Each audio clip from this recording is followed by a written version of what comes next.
Amen. Isang magandang umaga po sa ating lahat.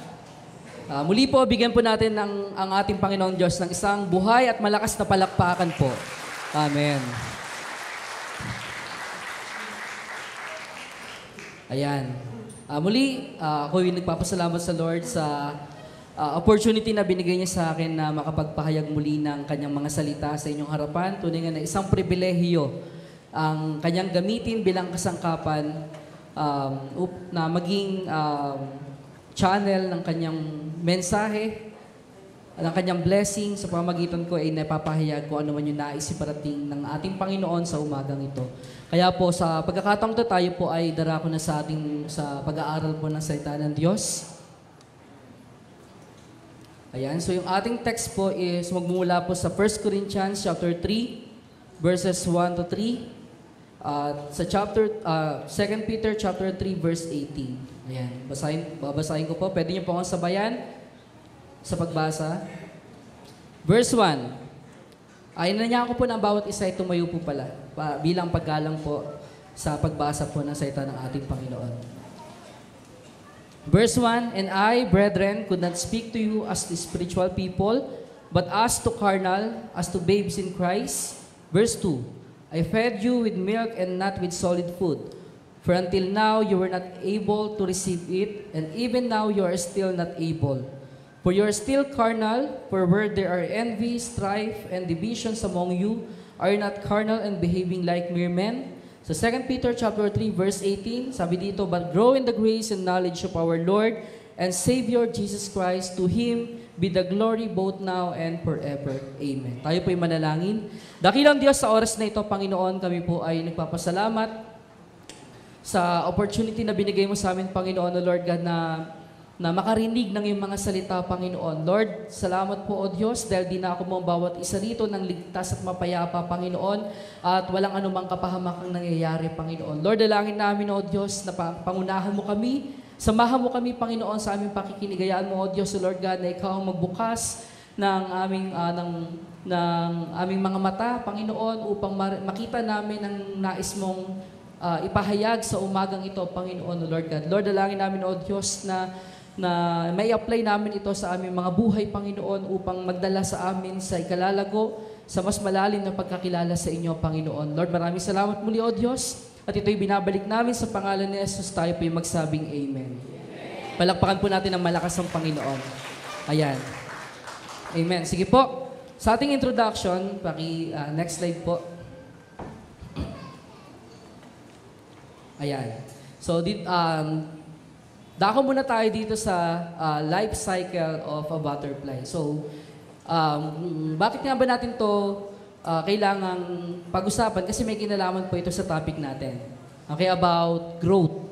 Kung babalikan natin, no, konting science lang tayo, na yung butterfly, bago maging butterfly yan, dumadaan yan sa 4 stages, no, ng kanyang, yung tinatawag nating metamorphosis. Yung metamorphosis ay, ang ibig sabihin, it means transformation. At ang isang butterfly, bago maging ganap na butterfly ay dumadaan yan sa egg, sa larva, naging caterpillar, at sa pupa, bago maging butterfly. At alam niyo po ba na ang caterpillar ay kumakain, no? Based sa research ko, kumakain siya ng 10 times sa kanyang bigat. Yung ibang mga caterpillar siguro ganun. Kumakain sila ng 10 times sa kanilang bigat para makakuha ng energy na kinakailangan nila sa pag-grow para maging butterfly. At kung titingnan natin, no, bago maging pupa, ay dumadaan sila sa process na tinatawag nating molting, na kung saan nagpapalit sila ng balat. Okay? So sila ay kasi yung caterpillar ay yung skin nila is hindi po na-stretch. Kaya kapag nag-grow sila, lumalaki sila, ay kinakailangan nilang magpalit ng balat or dumaan sa molting process para magpanibagong balat. Ayan, dahil nga po lumalaki sila. At natuklasan ko na yung dragonfly, ganun din pala. Ayan. So, meron din siyang stages na kung saan ay kailangan niyang dumaan para maging isang dragonfly. At isa rin dun yung katulad dun sa may butterfly na merong pagpapalit ng balat or molting na kung saan paano natin to may relate sa spiritual. Alam niyo po, sabi sa Ephesians chapter 4, babasahin ko po, Ephesians chapter 4, verse 22, iwanan ninyo ang dating pamumuhay, hubarin na ninyo ang inyong dating pagkatao na nasisira dahil sa masamang pagnanasa. Magbago na kayo ng diwa at pag-iisip at ang dapat ninyong isuot ay ang bagong pagkatao na nilikhang kalarawan ng Diyos at nahayag sa matuwid at banal na pamumuhay ayon sa katotohanan. Alam niyo po, bilang isang mga mananampalatayano, na tayo po ay para dumating tayo sa pagiging ganap na mananampalataya, kinakailangan natin dumaan sa proseso ng paglago. At isa sa mga nire-require sa atin ng ating Panginoong Diyos ay kailangan hubarin natin yung dati nating pagkatao. Na, sabi nga dyan, yung pagkatao na nasisira dahil sa masamang pagnanasa. At isuot natin yung bagong kapagkatao, yung bagong larawan na nilikha na kalarawan ng Diyos na nahayag sa matuwid at banal na pamumuhay ayon sa katotohanan. So bago tayo, para sa atin na para tayo ay maging ganap na mananampalataya. Kasi bilang isang Kristiyano, hindi porket nung tinanggap natin si Jesus ay na-transform na agad tayo di ba? Instant na tayo ay bagong nilalang na. So maraming mga pagkakataon na nung time na tinanggap natin si Jesus, merong bagay na ipinasuko sa atin ang ating Panginoon. At sa pagpapatuloy natin sa paglakad sa katotohanan ay meron pa rin ang ipinapasuko ang Diyos sa atin ng mga bagay na hindi nakakatulong sa ating paglago bilang mga mananampalataya.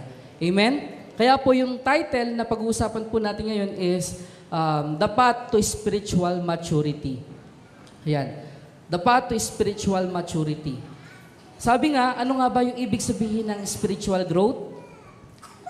Pag pinag-usapan natin yung spiritual growth, it is the process of continually growing to become more like Jesus Christ. So ibig sabihin, para masabi na tayo ay lumalago, ang goal natin is kailangan maging katulad tayo ni Kristo. Sa paraan kung paano tayo magsalita, sa paraan kung paano tayo pag-uugali, sa paraan kung paano tayo makihalubilo sa mga taong nasa paligid natin. Just a newborn baby must grow after birth. New believers must also grow in faith, wisdom, and holiness to become more like Jesus. Alam niyo po, ang isang silang na sanggol, hindi yan kailangang persahin na mag-grow. Hindi kailangang persahin na lumago. Hindi kailangang persahin na lumaki. Yan ay yung grow, yung paglago ay natural na nangyayari o nagaganap. Dahil nga po sabi nga dito, if a baby does not grow after birth, something is wrong. Every birth leads to growth. Dahil nga, sabi dito, ang baby kapag ipinanganak at hindi lumago, pagkatapos ipanganak, merong mali. Dahil ang bawat kapanganakan ay nagdadala sa paglago. Dahil ang evidence the evidence ng life is yung paglago, yung growth. Kaya po lumalago yung baby, kaya po nag-grow yung baby dahil siya ay buhay, dahil siya ay may hininga. At hindi kailangan persahin, hindi kailangan i-force yung kanyang paglago dahil natural na nangyayari ito sa baby. Parang yung halaman, kahit yung halaman hindi kailangan persahin. Yan ay kusang lumalago. Yan ay kusang nagbubunga, namumulaklak at nagbubunga. Though we grow at different rates and different ways, growth is always a sign of life. So yun yung tatandaan natin palagi. Na kahit magkakaiba tayo ng paraan, hindi man pare-pareho, hindi man pantay-pantay ng paglago, ay ang bottom line dito is yung growth is always a sign of life. Laging present yung paglago, laging present yung growth. Now, sabi dito, babies do not struggle to grow each day. They grow naturally because they are alive.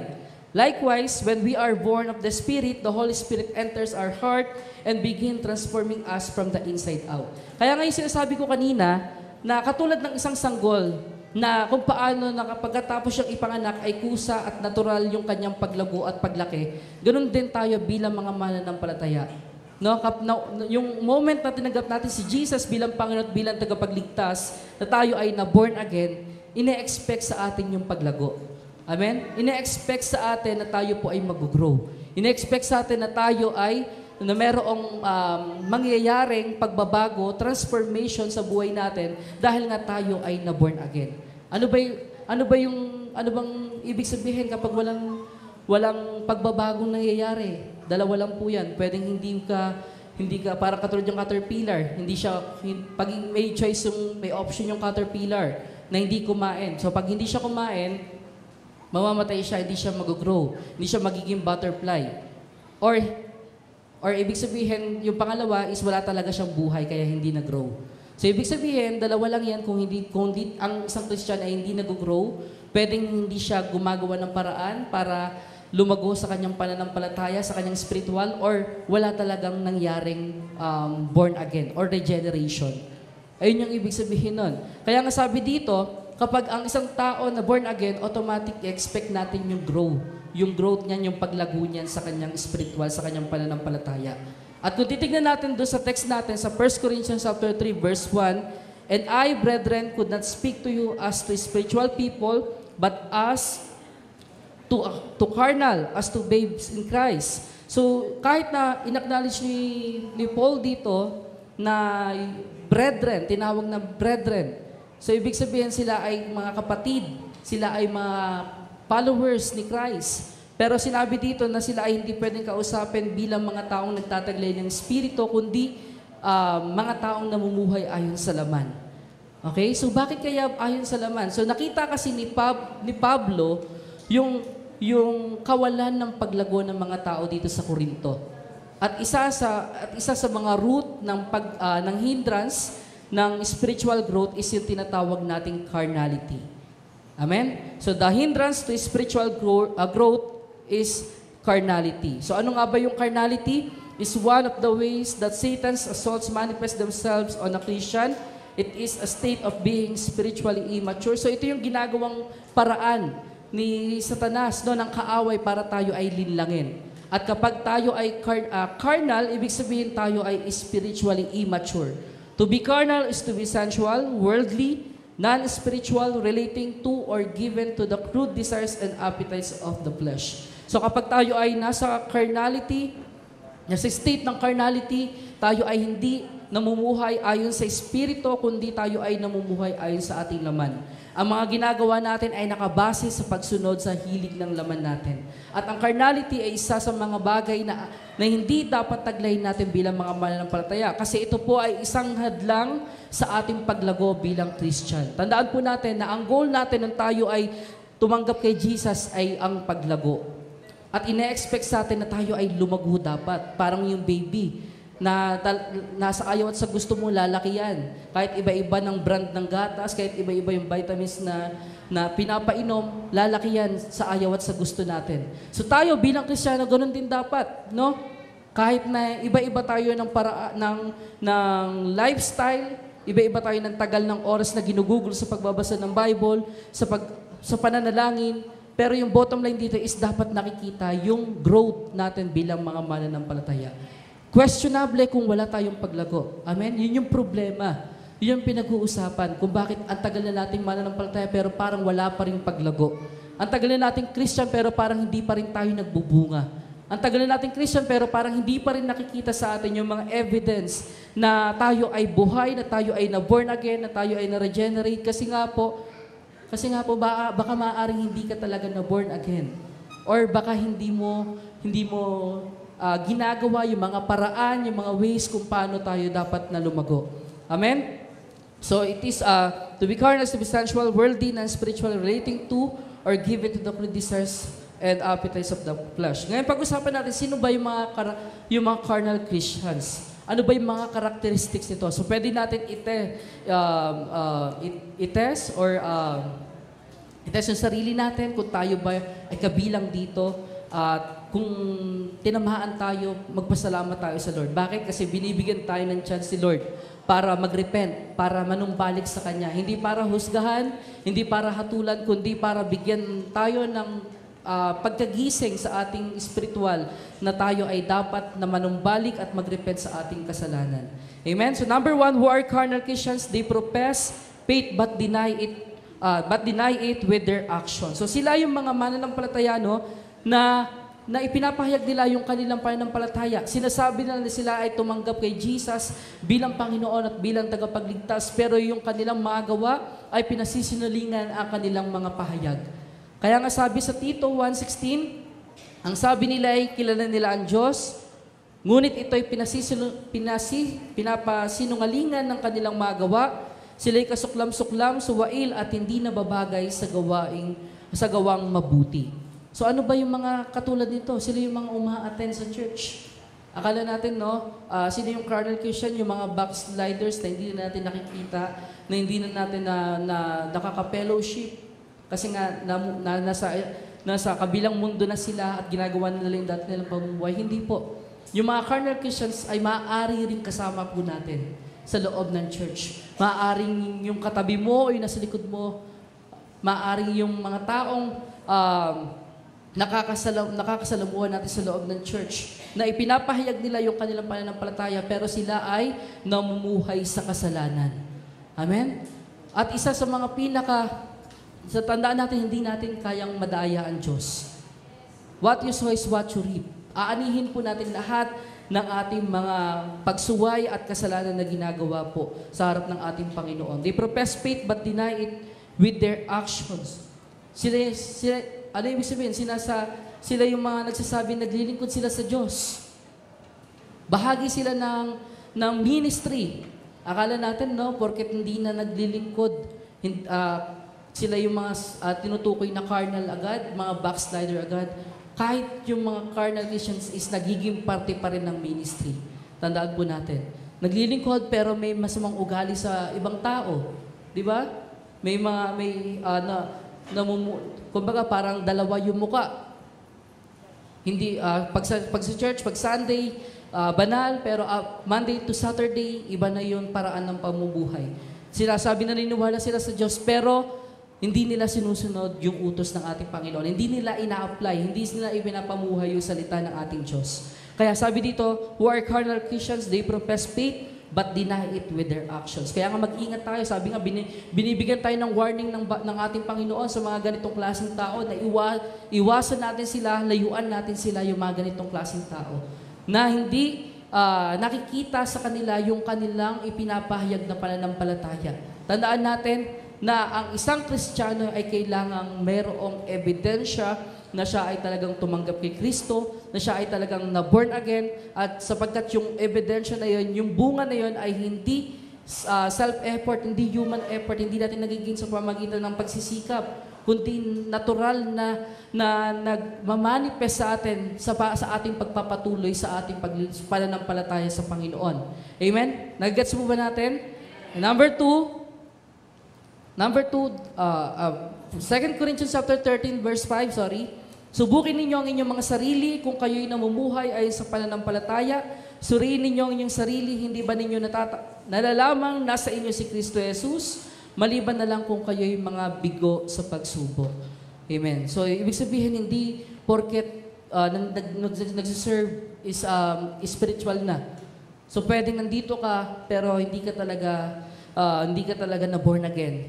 Hindi ka talaga nakakilala sa Lord, naka-encounter sa Panginoon, kaya wala yung bunga, wala yung mga evidence na kinakailangan mag-manifest sa iyo bilang mananampalataya. Number 2, they are envious of fellow believers' success.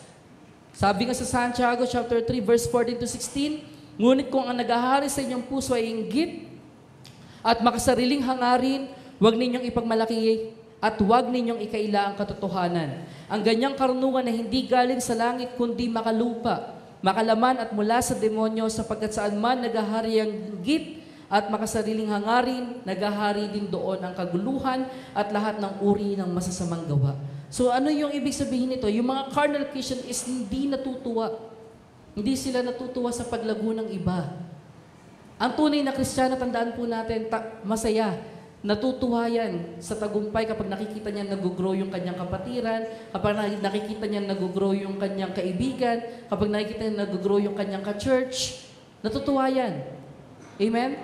Ako nga bilang pastor, hindi sa akin issue kung mahigitan ako ng disciple ko pagdating sa karunungan. Bakit? Kasi hindi dapat mainggit. Dapat nga matuwa ka pa. Dahil ibig sabihin, effective ka. Amen? Nagbunga yung tinuturuan mo at amen. Sige, palakpakan po muna natin ng Panginoon. So, ibig sabihin, carnal po tayo, nag-a-act tayo na tulad ng carnal Christian kapag tayo ay hindi natutuwa, naiinggit tayo sa paglago ng iba. Naiinis tayo kapag pinagpapala yung kapatid natin. No? Naiinis tayo kapag nakikita natin na parang ang daming blessing na dumadating sa mga kapatiran natin. So, hindi po magandang katangian po yun. At hindi po yan sign na tayo ay spiritual. Kaya po kung nakikita natin sarili natin na ganito tayo, hindi po ito para i-judge tayo, kundi bigyan tayo ng chance para manumbalik sa Panginoon at mag-repent na sa ganitong paraan is nagkakasala pala tayo sa ating Panginoon. Amen? So yung mga ganito ay hindi marunong magbigay ng papuri. Hindi yan nagbibigay ng compliment. Kahit gaano ka kagaling, ano yung makikita niyan? Yung mali. Ikikritik ka ng tao na yan. Bakit? Kasi inggit eh. Hindi marunong magbigay ng papuri, hindi marunong magbigay ng compliment kasi nga po, namumuhay sa carnality. Pero kapag spiritual ka, ikatutuwa mo na kung merong mang tao na lumalago sa kanyang paglilingkod sa pananampalataya sa Panginoon. Amen? Kagaya nga yung kanina, di ba? Okay lang yon yung kanina si sister na may konting pagkakamali. Pero alam niyo po ba yung inaccept niyo yung challenge na maging mag-MC ay na-appreciate ng ating Panginoon. Kasi the more na hindi natin, alam ng Lord na hindi natin porte, pero hindi tayo nagsasabi ng no, hindi tayo tumatanggi, mas natutuwa po ang ating Panginoong Diyos. Amen? So hindi tayo dapat mainggit kapag may pinagpapala, kapag may lumalago, okay lang kung mahigitan tayo nila. Mas maganda yun, di ba? Kasi alam natin na yun yung goal natin ma-duplicate tayo. Hindi para patunayan na, hanggang dito ka lang dapat kasi mas magaling dapat ako sa'yo. Hindi. Dapat, kung may pagkakataon na mas maging magaling sila, mas dapat mong ikatuwa. Dahil alam mo na nagiging effective ka. Next, number 3, they frequently engage in conflicts, argument, and disagreements. Sila tong mga mananampalataya, sila tong mga carnal na laging may kaaway sa church. Amen? Meron ba dito? Kasi ito yung mga pinakita yung base sa pagkakaintindi ko kay Pablo, na kaya sila tinawag na mga carnal kasi nga dahil sa inggitan, sa envy, sa strife, or sa division. So sabi dito sa 2 Timothy chapter 2 verse 23 to 24, iwasan mo ang mga hangal at walang kabuluhang pakikipagtalo sapagkat alam mo namang nauuwi lamang yan sa mga pag-aaway. Ang lingkod ng Panginoon na hindi dapat makipag-away, sa halip ay dapat siyang maging mabait sa lahat, mahusay magturo at matyaga. Amen? So dapat hindi po tayo nag-aaway-away, hindi po tayo nagkakaroon ng pagtatalo-talo, hindi tayo dapat meron tayong pagkakaisa. Amen? Kasi nga po, yun yung yun yung dapat na maging yung church. Merong pagkakaisa, merong unity. Hindi pwedeng mag-awayin ng kamay, yung paa. Di ba? Kasi pareho silang iisang katawan. Pareho silang iisang body. So, ibig sabihin, dapat na merong unawaan, kapayapaan. Yung mga carnal Christian kasi sila yung mga tao na hindi marunong magpatawad. Hindi tumatanggap ng pagkakamali, hindi tumatanggap ng correction. Gusto nilang patunayan na sila ay tama at mahilig makipagtalo. So sila yung mga carnal na to na laging nagkokos ng kaguluhan, nagkokos ng pagtatalo na hindi naman dapat magkaroon ng pagtatalo. Amen? And then number 4, they form cliques and take sides in disputes. So sabi sa 1 Corinthians 1:10, mga kapatid, ako'y nakikiusap sa inyo sa pangalan ng ating Panginoong Hesukristo, magkaisa kayo at huwag magkabahagi, maging sa pagkaunawa at pagpapasya. Alam niyo po, isa sa mga sakit ko ng mga kabataan, sana hindi dito, no? Pero based doon sa mga nasaksihan ko, mga naatinang church is ganito. Ano bang meron dito? Na nagugrupo-grupo sila. Hindi na napapansin yung bago. Na kumbaga parang na-open na yung bago kasi may kanya-kanya silang mundo, may kanya-kanya silang grupo na hindi dapat. Na akala natin yung ganung bagay okay lang, pero hindi pala. Nagkakos tayo ng division. Amen? So kaya kapag may bago, dapat talagang ina-entertain natin. Pinaparamdam natin na welcome sila, na bahagi sila ng pamilyang ito. Amen? Palakpakan po muna natin ang ating Panginoon. Number 5, they are self-conscious and seek human approval. Ayan. So, sino mga carnal Christians? Sila yung mga walang ibang inisip kundi yung sarili at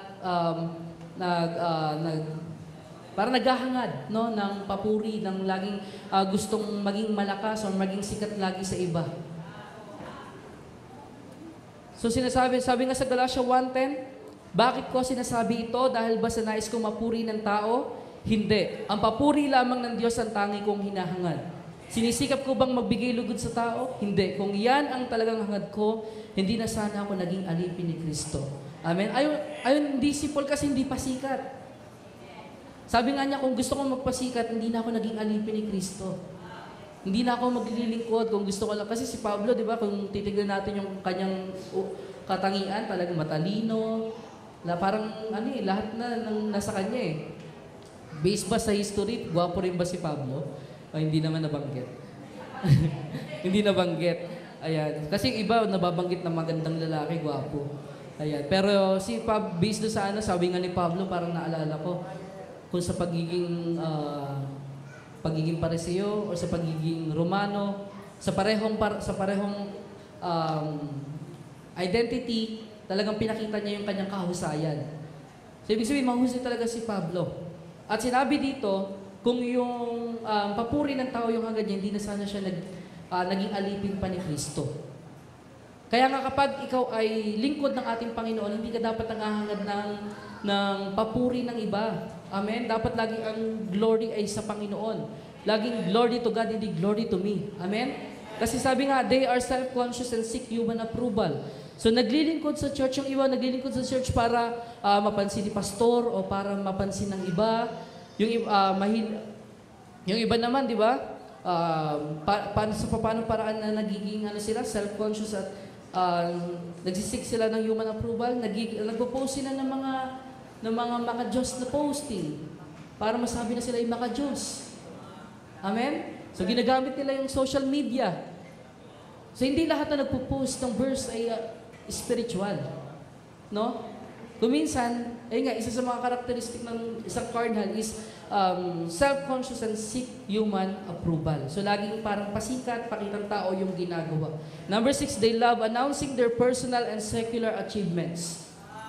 Sa Matthew chapter 6, verse 1, pag-ingatan ninyong hindi pakitang tao ang pagtupad ninyo sa inyong mga tungkulin sa Diyos.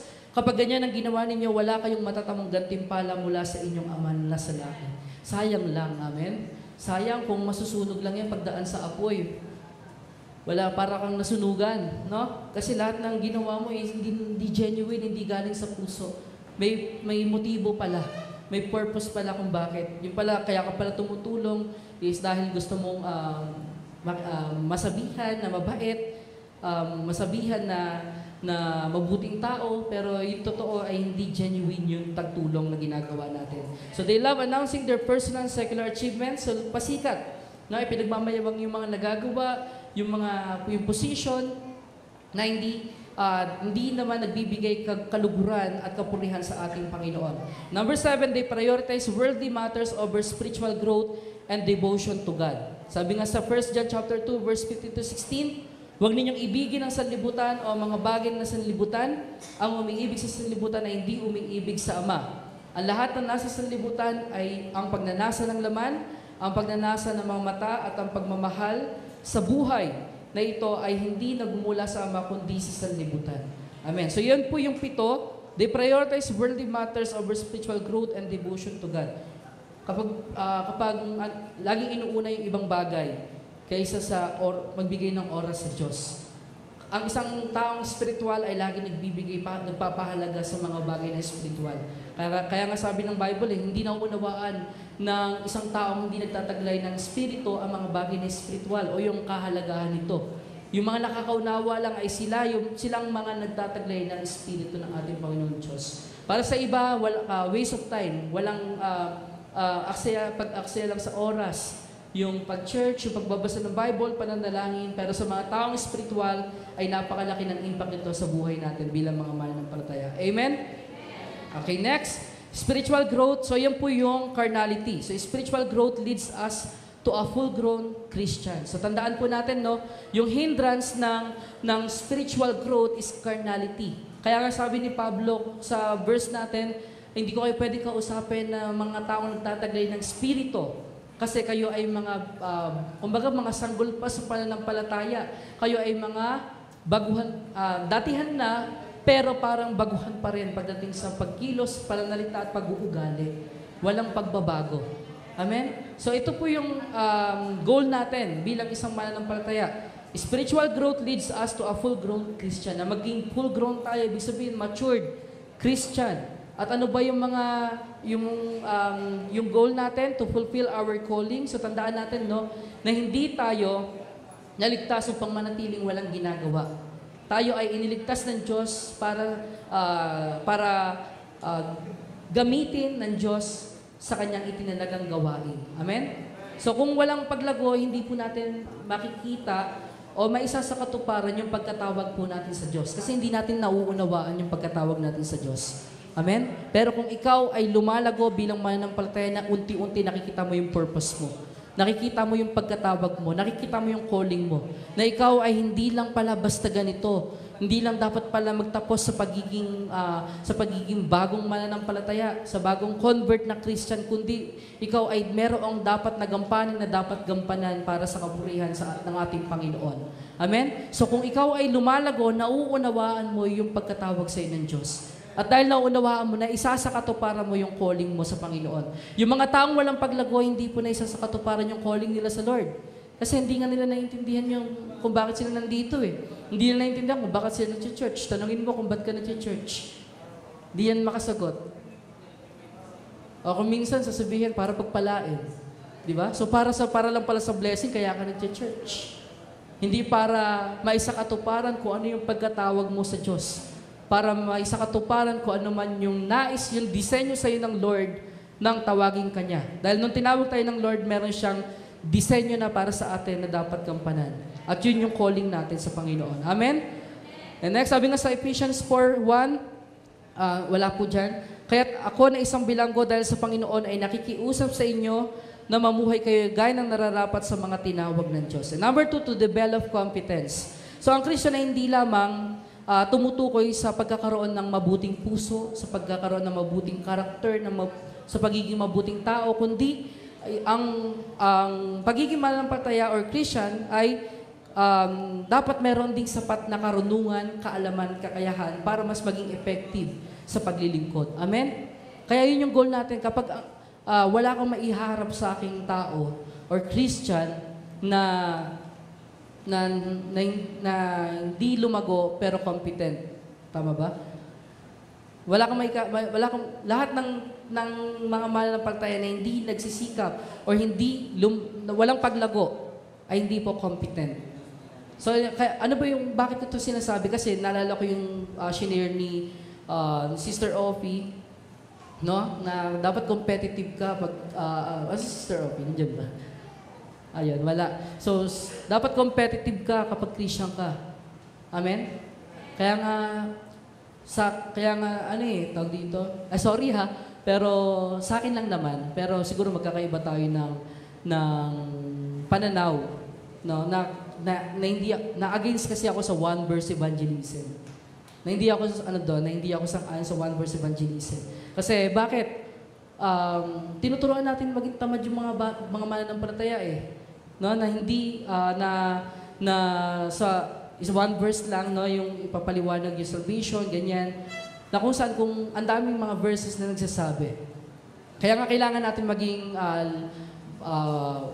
Bible literate, no, para maging effective tayo na mananampalataya ni Kristo.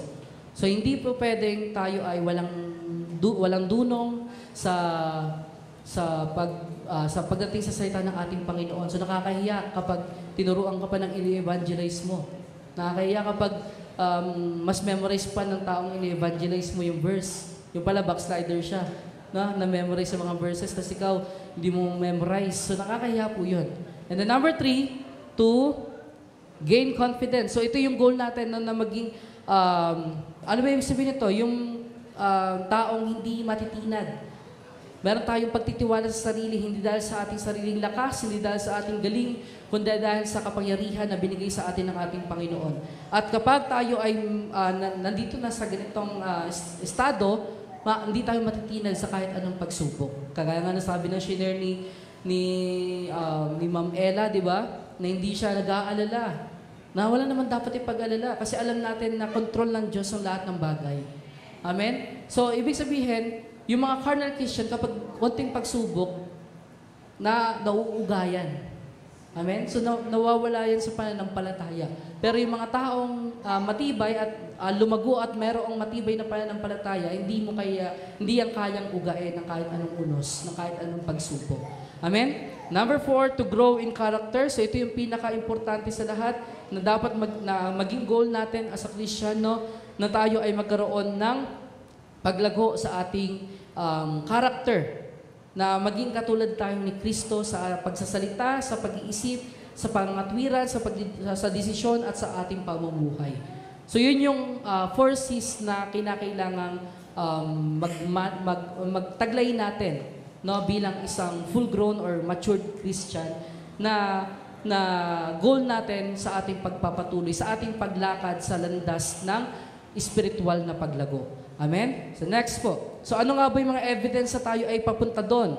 Ano nga ba yung mga evidence na tayo ay papunta doon to fulfill our calling, to develop competence, to gain confidence, and to grow in character? So kapag tayo ay, number 1, recognizing the significance of God's Word. So ibig sabihin, lumalago tayo kahit konti, no, kapag nakikita natin yung kahalagahan ng salita ng ating Panginoon Diyos. So kung nakikita natin na nakikilala natin na yung importance ng Word of God, hindi tayo mawawalan ng oras, lagi tayong gagawa ng oras para tayo ay makapagbasa ng salita ng ating Panginoon. At kapag nare-recognize natin yung significance ng God's Word, lagi nating ibabase sa salita ng ating Panginoon yung mga desisyon natin sa buhay. Kung ito ba ay align, kung ito ba ay kalooban ng ating Panginoon. Kasi nakikita natin yung importance, yung significance ng God's Word sa buhay natin dahil yun yung isa sa mga sign na tayo ay lumalago bilang mga mananampalataya. Katulad ng sinabi ko kanina, ang isang taong walang paglago, wala yung pakialam sa Word of God. Hindi yan kakain. Kaya yung caterpillar nga, di ba, kain ng kain. At based sa nabasa ko, parang kumakain siya ng 10 times sa bigat niya. So dapat tayo as a Christian, kung gusto mong lumago, kung gusto mong maabot yung goal natin, na maging isang ganap na mananampalataya, kailangan nating pakainin yung ating kaluluwa ng salita ng ating Panginoon. Amen? Paano kayo lalago kung hindi ka nagbabasa ng salita ng Diyos? Paano ka lalago kung wala kang ibang ginawa, kundi ang maglaro, dumudot ng cellphone, at hindi ka naglalaan ng oras sa pagbabasa ng Bible, sa pananalangin? Hindi ka lalago. Huwag kang mag-expect ng paglago, huwag kang mag-expect ng bunga, huwag kang mag-expect ng evidence na ikaw ay buhay, na ikaw ay na-born again, na ikaw ay nasa daan or nasa path ng spiritual na paglago. Dahil hindi po tayo lalago kapag ganun po tayo.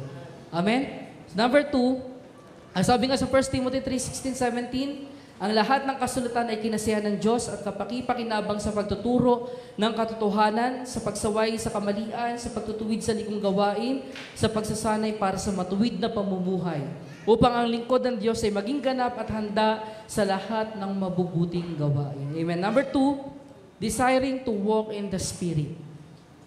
Ibig sabihin, isa sa mga evidence na tayo ay lumalago kapag nagkakaroon tayo ng kauhawan sa kabanalan. Kapag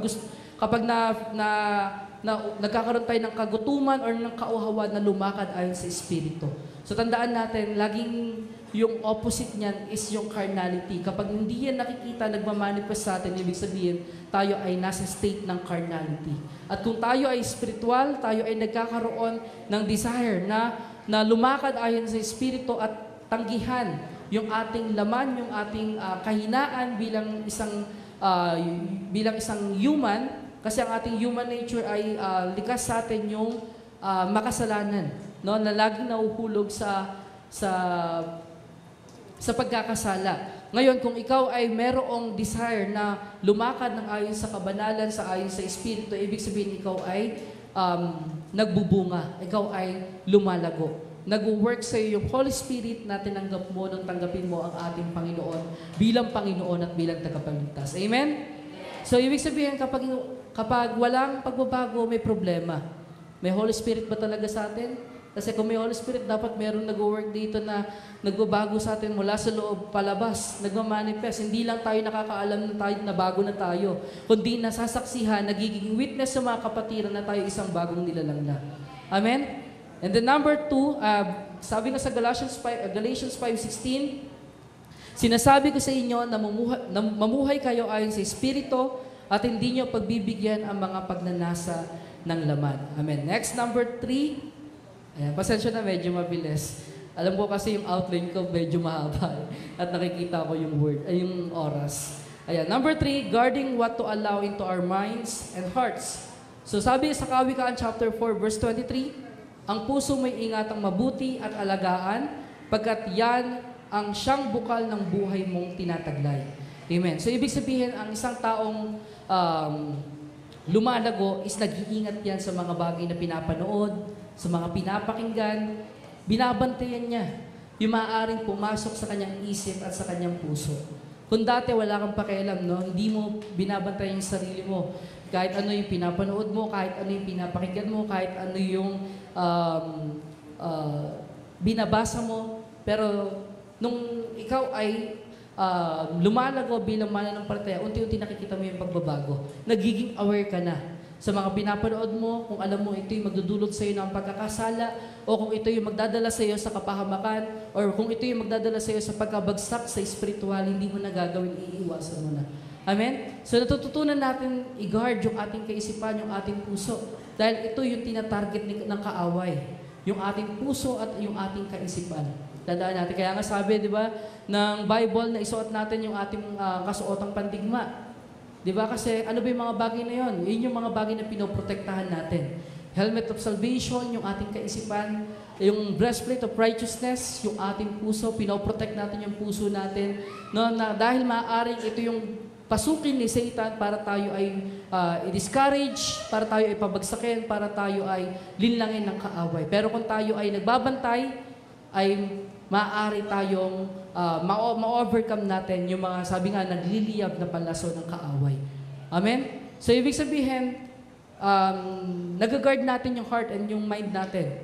Hindi dahil sa human effort, hindi dahil sa ating sariling lakas, kundi dahil ito yung result ng paglago na sa ating pong path na nilalakaran. So kung tayo po ay nagbabasa ng Bible, kung nagkakaroon ng oras sa pananalangin, hindi natin kailangan sikapin, nabantayan yung ating puso at isipan dahil natural po ito na magmamanifest sa atin. So nagkakaroon tayo ng awareness sa mga bagay na alam natin na maghuhulog sa atin para tayo sa kasalanan or magpapabagsak sa atin sa ating spiritual.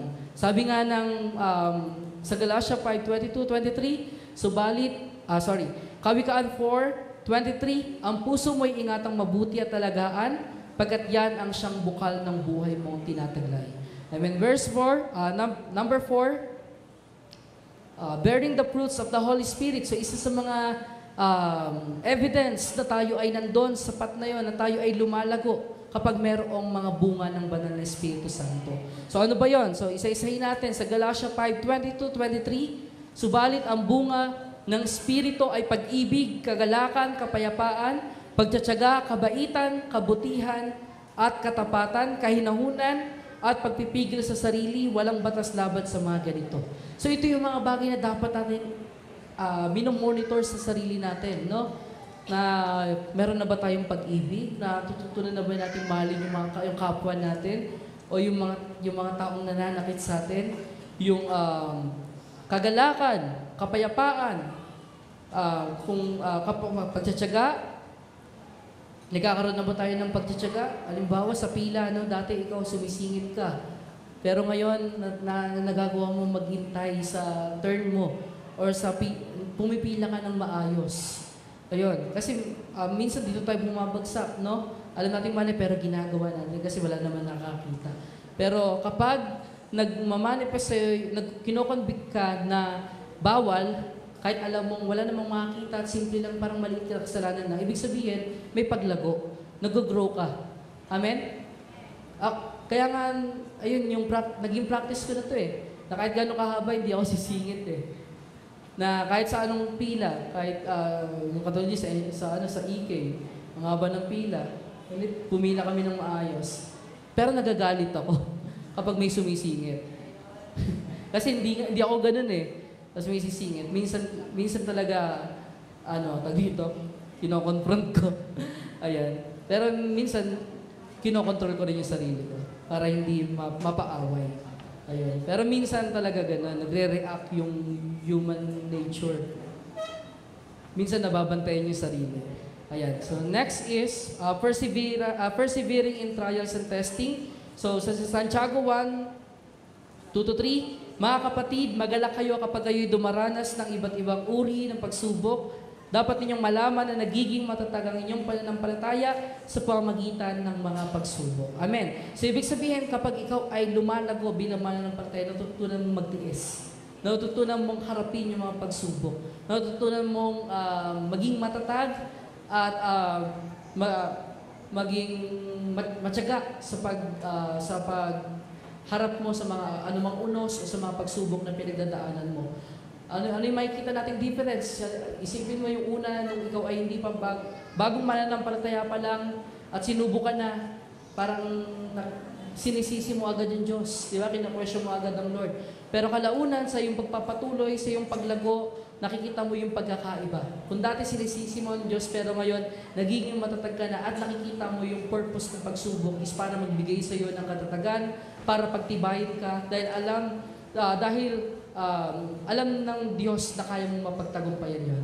Amen? Sabi nga ng Bible na walang pagsubok ang ibinigay ng Diyos na hindi kayang lagpasan ng tao. Tapat ang Diyos at hindi niya hayaan o pahintulutan na tayo subukin ng higit sa ating makakaya.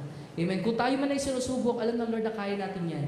Huwag tayong, huwag tayong maarte. O huwag tayong, huwag tayong maarte na parang, sabi nga ng Bible na parang hindi naranasan ng iba. So, halimbawa, yung pagsubok mo is nararanasan din ng iba. Pero ikaw ay todo react. Samantalang yung isa na walang Diyos is parang hindi siya masyadong namomroblema o nabibigatan. So, dapat ganun din tayo, no? Na dahil may Diyos tayo, dahil alam natin na bukod sa atin ay merong Diyos tayong kakampi na kasama nating lumalaban sa mga pagsubok. Amen? Kaya nga sabi sa Santiago 1-3, magalak kayo kapag kayo dumaranas sa iba't ibang uri ng pagsubok. Dapat ninyong malaman na nagiging matatag ang inyong pananampalataya sa pamamagitan ng mga pagsubok. Amen? Sige, palakpakan po muna natin ang ating Panginoong Diyos. Ayan. So yan po yung mga evidence of spiritual growth. Recognizing the significance of God's Word, desiring to walk in the Spirit, guarding what to allow into our minds and hearts, bearing the fruits of the Holy Spirit, and persevering in trials and testing. So kapag meron tayo yan, ibig sabihin tayo po ay lumalago. Tayo po ay nag-work yung Holy Spirit na tinanggap po natin sa ating Panginoon. Sa ating conclusion, many Christians believe they are serving God, but their actions contradict their claim. Next slide. Being present is not enough. Ibig sabihin, kahit na hindi sapat na tayo ay nag-church lang, no? Holding a position does not prove growth. So kung tayo man ay may posisyon, kung tayo man ay may katungkulan, hindi yun nagpapakita o hindi yun nangangahulugan ng tunay na paglago. The number of years does not determine maturity. So hindi ibig sabihin 10 years ka na sa church, 15 years ka na, 20 years ka na, hindi yun sukatan ng spiritual na pagkahinog or ng paglago. Amen? So the proof of our spiritual maturity is revealed in how we live outside the church, It is not measured by how active we are in ministry, but by how we genuinely live out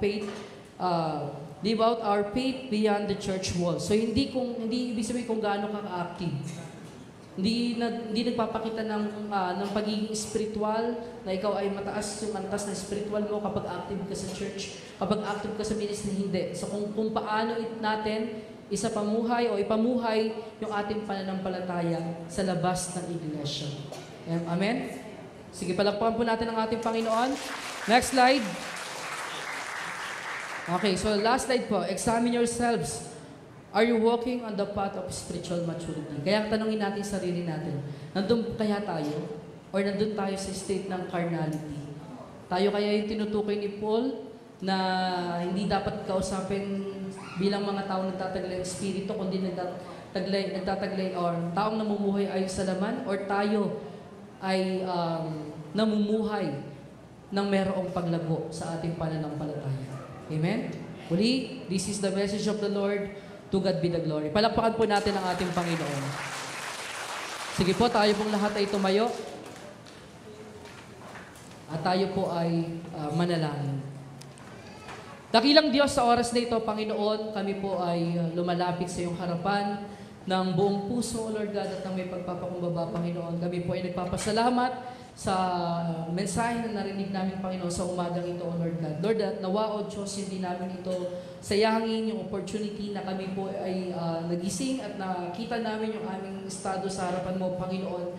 Nawa, O Lord God, magkaroon kami ng tamang pagtugon kung saan, O Lord God, magdadala sa amin ng, sa paglago, at sa mas malalim na pagkakilala sa inyo, Panginoon. Lord, nawa, O Lord God, dalhin mo kami, O Lord God, sa isang sitwasyon, sa isang pagsisisi, at sa panunumbalik, O Lord God, sa kalooban mo, Panginoon. Lord, nawa, O Diyos, ma-pray namin, O Lord God, yung mga salita mong narinig namin, at ayang, O Lord God, na ikaw patuloy na kumilos sa amin, O Lord God, upang kami ay magkaroon ng paglago sa aming pananampalataya, Panginoon. Lord, muli maraming salamat. At ito'y binabalik namin sa pangalan ni Jesus at tayo po'y magsabi ng Amen. Palakpakan po natin ang ating Panginoon. Nakakaupo na po tayo.